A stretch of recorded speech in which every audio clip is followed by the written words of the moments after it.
Jimmy Butler, after missing Miami's last 3 games as he attended a family matter, was back in the lineup Friday night against the New Orleans Pelicans.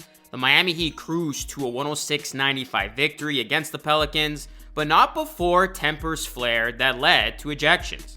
Jimmy Butler was among 4 players who were kicked out of the game in the fourth quarter. It all started after Kevin Love fouled Zion Williamson, then Pelicans forward Najee Marshall got tangled up with Butler, and it led to Marshall putting his hands on Butler's throat.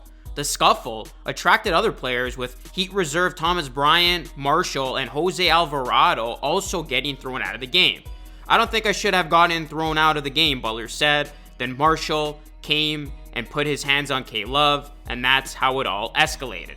Butler finished with 23 points and 9 rebounds, while Bam Adebayo had a team-high 24 points in the win. Heat guard Tyler Hero appeared to injure his left knee in the fourth quarter before limping to the locker room as he sat out the final minutes of the game. Hopefully, he's okay. "It was just, I think, a misunderstanding of the play," Heat coach Eric Spoelstra said. "I think Zion slipped on the play when K-Love grabbed him, and it looked a lot worse than it was, and then everybody kind of overreacted." Despite losing Butler, the Heat were still able to come away with a nice win post-All-Star break. "We'll beat New Orleans the next time too," Butler said after the game. "When we get them on our home court, it's going to be a different game. I hope they're healthy. It's going to be the same outcome." What's going on, everyone? It is Luca here, back with another video. In this one, I'm going to be talking about the Miami Heat. If y'all can do me a favor, please hit a like on the video. It helps us a ton. And also, please subscribe to the channel for more Heat and NBA content just like this.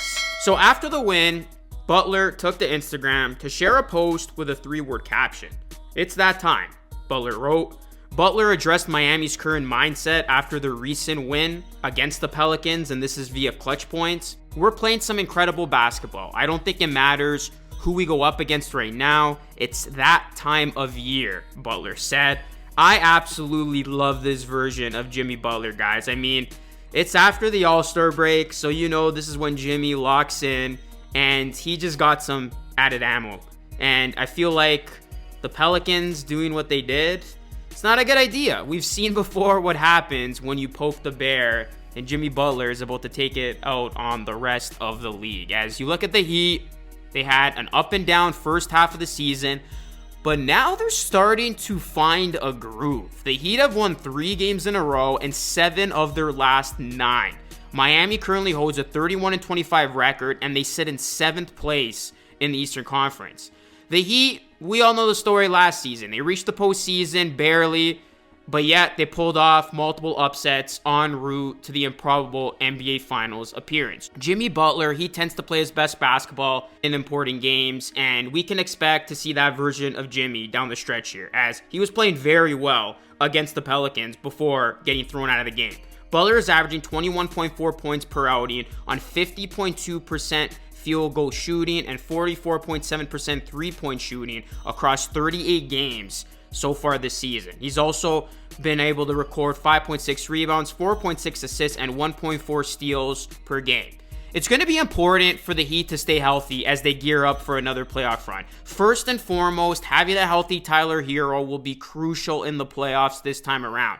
As you look at the Heat, few teams have dealt with injuries to the same degree as this Miami Heat team. Only the Grizzlies with 311 and Trailblazers with 191 have had more games missed due to injury, and neither team is in the playoff picture. So that tells you how great of a job the Heat have done to stay afloat in the middle of dealing with all these injuries. The Heat have had 190 games missed due to injury this season, and that's by far the most out of any playoff team. Injuries to Terry Rozier and Josh Richardson is only going to add to that total, as Rozier, he's dealing with a sprained right knee. He could return in the next couple of weeks after he avoided serious injury, which is good news in that regard. As for Richardson, his timetable is a little bit more uncertain, coming back from a dislocated right shoulder. So not much of an idea of when Richardson could be back. But you look at the Heat, I thought they did an excellent job adding DeLon Wright off of a buyout during the break, as Wright, he's a reliable veteran who can defend and he can make threes, and I think he's going to provide some much needed depth in this Miami backcourt. So once Miami gets healthy, there is something to look forward to, and that's their new starting lineup, because You look at Miami's new starting lineup, Rozier, Hero, Butler, Martin, and Adebayo, they've only played 41 minutes together. However, the results have been very encouraging. The group has outscored opponents by 19 points in those minutes, and that is of a rate of 24.5 points per 100 possessions. Again, very, very small sample size, but Miami's new starting lineup has sparked on offense, scoring 126.7 points per 100 possessions. This is per NBA.com. It's obviously going to need some more time to gel together, and hopefully the Heat can get at least 15 to 20 games, I'd say, with their new starting lineup before the playoffs to work everything out and get this group ready for when it really matters. You also look at Miami's defense, it's also starting to dial in. After giving up 115.5 points per 100 possessions in January, the Heat have the league's best defense through 8 games in February, allowing only 104.5 points per 100 possessions. So Miami's defensive prowess has stepped it up here. And right now, Miami, they are playing very solid on that end. Miami, when healthy, are going to have Rozier, Hero, Butler, Martin, Adebayo, Robinson, Richardson, Jaime Jaquez, and Kevin Love. And then you're going to have guys like Jovic and Highsmith who can get minutes just based on matchups and availability. And then even a guy like DeLon Wright can challenge Richardson's spot, especially if Richardson isn't fully healthy. So that's some nice depth going forward for this Miami Heat team. I mean, you look at this team from top to bottom, they got enough. They have enough to really challenge anybody, I feel, in the Eastern Conference in a playoff series. I'd say the Heat's goal should be to definitely try to move on up. Look, I know it's cool to get into the play-in and making a probable run as the Heat did last season, but I don't think Miami wants to go that route again. I think they're better off putting themselves in a much better position for a playoff run, and it won't be hard to achieve that because you look at the current landscape of the Eastern Conference standings, guys.